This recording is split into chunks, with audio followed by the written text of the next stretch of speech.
This is the first time that the movement of Armenians along the road appears to have been significantly restricted. Joshua Q.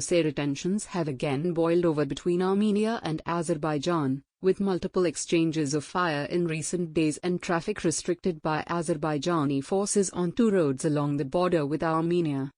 The incidents come as the two sides are reportedly close to reaching long-awaited agreements to demarcate their border and to open new transportation routes between the two countries. Azerbaijan set up additional border checkpoints on the road connecting the southern Armenian cities of Goris and Kapan, Armenia's human rights ombudsman announced on November 12. Then on November 15, Azerbaijanis set up another checkpoint on a road leading southeast from Goris, local officials reported. The Armenian ombudsman, Armenian, reported that many teachers and students who live between Goris and Kapan and commute to schools in those towns have been unable to make it to school as a result of the new checkpoints, forcing them to switch to online learning. Azerbaijani checkpoints, targeting primarily Iranian trucks which had been supplying Karabakh, had already been operating on that road since August. Several segments of the road pass through Azerbaijani territory, over which Baku regained control as part of the ceasefire agreement ending last year's war. It wasn't immediately clear how the new checkpoints were operating, but this is the first time that the movement of Armenians along the road appears to have been significantly restricted. Traffic along the second section of the road, from Kapan leading to Chakate and onward to the southernmost section of the Armenia-Azerbaijani border, had previously been unhindered.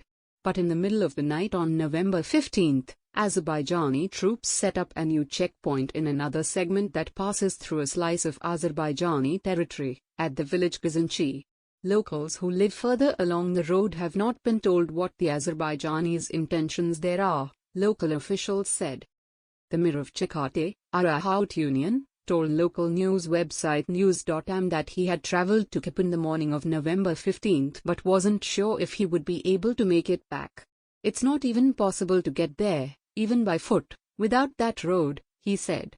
I don't even know how I'm going to get back to the village. There are school children in the village, how are they going to get to school? Neither of the road restrictions was reported officially by Azerbaijani sources, though some Azerbaijani media carried the news, citing Armenian sources. Meanwhile, several violent incidents have taken place over recent days. On November 13, a resident of Nagorno-Karabakh threw an explosive device at an Azerbaijani checkpoint near the city of Shusha, on the Lachin corridor that connects Karabakh to Armenia. That followed the killing of an Armenian civilian in the same area by Azerbaijani forces on November 8. The road was closed for some time after the incident but reopened the same day. The man who threw the explosive was detained by Russian peacekeepers and was expected to be handed over to the de facto Karabakh authorities, official Karabakh sources reported. Azerbaijani media released a video on November 14 that appeared to show a group of Azerbaijani soldiers surrounding and capturing an Armenian military post, though it was not clear on what part of the border, or on which side, the episode took place. Earlier that day, Azerbaijan's defense ministry reported that Armenians had been massing forces along the border near the Lachin district, and that Azerbaijani forces had taken immediate measures to stop the provocation. The next day, the ministry reported that Armenian forces had fired from the Gaghakunik region of Armenia into the Kale Bazar region of Azerbaijan, damaging some road construction equipment. Both statements ended with similar warnings. Responsibility for the consequences of any confrontation on the Armenia-Azerbaijan border lie with the military political leadership of Armenia. Azerbaijani analyst Ahmed Alili noted the newly threatening tone. This is a phrase from the pre-2020 war times, he wrote on Twitter. On November 14, Armenia's National Security Council reported that Azerbaijani soldiers advanced into an unspecified part of Armenian territory and surrounded 4 Armenian military posts, but eventually retreated. The European Union's Special Representative for the South Caucasus expressed concern over the many incidents.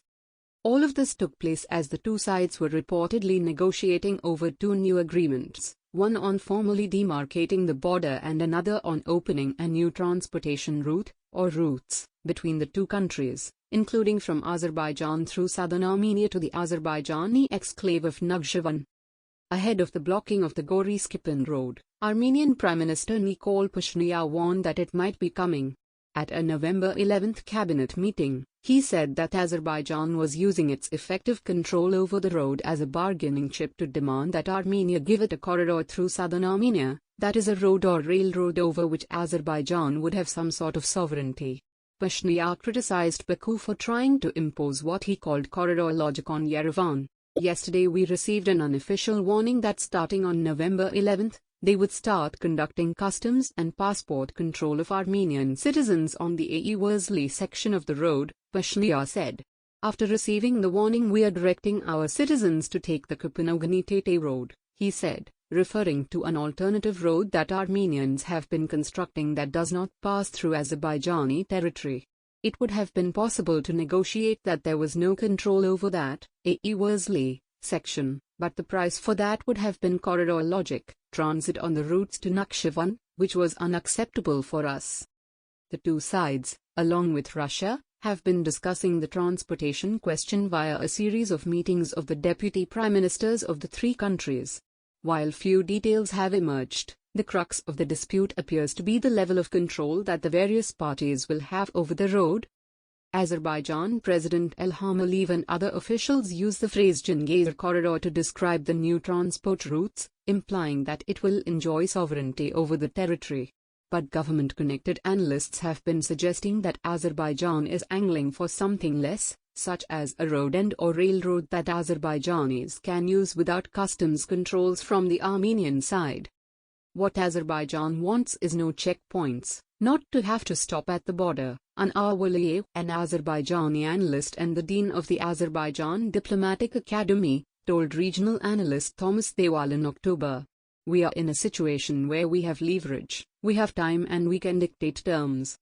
The Russian participant in the negotiations, Deputy Prime Minister Alexei Overchuk, also has said that Moscow does not envisage any kind of extraterritorial agreement. We are coming to concrete solutions, based above all on the idea that sovereignty over the roads will be maintained by the countries through whose territory these roads will pass, he said during a November 5 visit to Yerevan. A well-connected Armenian news website, Alik Media, reported at the end of October that the two sides had tentatively reached agreements on transportation and border demarcation and that the two countries' leaders would sign them on November 9, the one-year anniversary of the ceasefire that ended last year's fighting.